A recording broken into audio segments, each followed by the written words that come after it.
listeners, thanks for joining in. Welcome to another HRO Today educational podcast. In this series, we aim to provide you the latest workforce management approaches and best practices in HR. I'm Debbie Bolla, Vice President and Editorial Director of HRO Today magazine.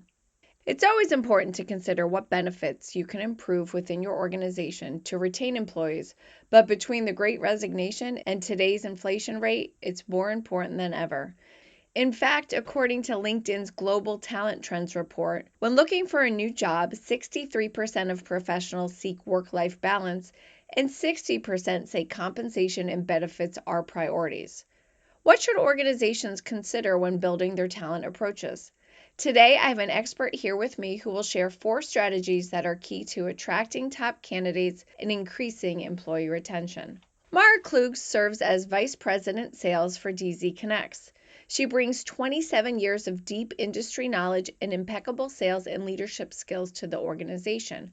DZConneX, a Day and Zimmerman company, delivers comprehensive workforce solutions to help clients optimize the acquisition process and management of critical talent. The organization provides integrated technology, tools, and insights that enable strategic business decisions and growth. Its suite of solutions include MSP, RPO, payrolling management, IC and compliance, SOW, services procurement, direct sourcing, and contingent RPO. Previously, Mara has been responsible for managing and expanding relationships with strategic customers with large and complex contingent workforce programs. Under her leadership, she's delivered double-digit sales growth and triple-digit profit growth. Thanks, Mara, for joining me today. Why is it important now more than ever for HR and TA leaders to focus on their attraction and retention strategies? In today's competitive landscape, especially as we are seeing so many people looking at new opportunities, I think the term the Great Resignation has been thrown out there and the Great Regret. We're hearing all of that. It's critical for employers to really look at the current talent that they have, and as they are looking to attract new talent, make sure that they're looking at 4 key areas. The first one is flexibility, especially when it comes to time off, work schedules, work environment. People are really looking to either work in the office, work from home, or have a hybrid approach. And it's important for employers to meet the candidate and their employees where they are. Everyone has a different take on what they want, and it's critical that there is flexibility so that the candidate can really be in the driver's seat. It really is a candidate-driven market, and employers need to make sure that they are really looking at flexibility so that they can make sure that they're checking the box for everything that's important for the candidate. The second thing that's really critical in today's marketplace is looking at compensation. There's been such an incredible increase in what people are making, and there's lots of opportunities out there. And so if you're not looking at your current top performers and looking at what they're making today, what they can make out in the marketplace, and making sure that the compensation and the career path that you have laid out for that employee is in line with what they could get outside in the market, so that you're just taking someone leaving for money off the table. The third thing I would say that's really important, because people stay with companies when they feel like what they do matters, is making sure that there's a personal connection and that their voice is heard. And so one of the things that we've started doing is making sure that we're having leaders do stay interviews with their employees to make sure that they understand what's most important to them. Do they need resources to be able to get their job done? Do they need additional flexibility? What is it that is causing any kind of pain or grief in the current situation, so that they have the opportunity to not only have their voice be heard, but for the work that they do matter for the organization.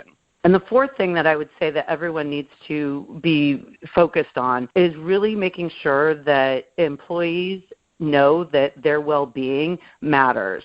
So that could be with wellness benefits. It could be with looking at pet benefits, making sure that people's physical and mental health are well cared for, and that when they do need to take some time away from work, that they know that they have the flexibility, and that you as their leader or one of their coworkers will cover for them with the work that needs to get done if they do need to be able to take some time away. I would say flexibility, compensation, making sure that people's voice matters, and employees really knowing that the company's looking out for their well-being are the 4 critical areas that employers need to be considering as they're looking at attraction and retention. Now, Mara, you mentioned that flexibility is important to today's candidates. What do you think the most effective way organizations can balance in-office work versus at-home work? I think every company has a different strategy in terms of what works best. In today's market, candidates are looking for flexibility, and some people love to go into the office because their home office is not an ideal situation. Other people love to work from home. I think it's critical to be able to meet the candidate where they are and to be able to together decide what the balance is, whether it is a full remote position, if it is an in-office position, or if there's a hybrid approach that can work for the candidate, because the work can get done in a lot of different ways. And there certainly are benefits to both in-office as well as remote work. And as you look at the role and the collaboration that's needed, it's important to identify really clearly what options you have to offer and what the ideal candidate would look like.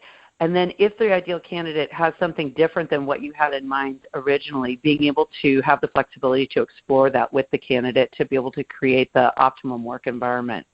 Those are some great points. And how can organizations go about communicating their offerings during the attraction and hiring process? First of all, as you are putting your advertisements out, it's important to put in bullets. People don't read everything, but put in bullets about what makes your organization different in terms of allowing the employees to have the flexibility, to have competitive pay, make sure that their voice is heard, and that employee well-being is a priority for your organization. That's certainly for part of the attraction. During the interview process, it's really critical that the hiring manager displays their whole self in terms of helping the employee to know how the hiring manager will help the new employee, first of all, get up to speed quickly, but then also have a voice in the organization, and their new ideas will help the organization. What benefits will organizations experience from these strategies? The goal really is to retain your top performers and have their career path clearly outlined for the leaders in the organization as well as for the individual employee. Everybody wants to know that the work that they do matters and that the company has their best interest in mind. So first of all, if you can retain your top employees, then you don't have to look at such attraction strategies. But for knowing that the Great Resignation is real and people are making moves because they can get more money and they can get other opportunities, it's critical that as you need to replace people, that you can look at that as an opportunity to be able to increase diversity or to make sure that you're upskilling and bringing in the right people into the organization who are going to make a positive impact. That's a great way to think about it. Thanks, Mara. Until next time, listeners, I'm Debbie Bolla.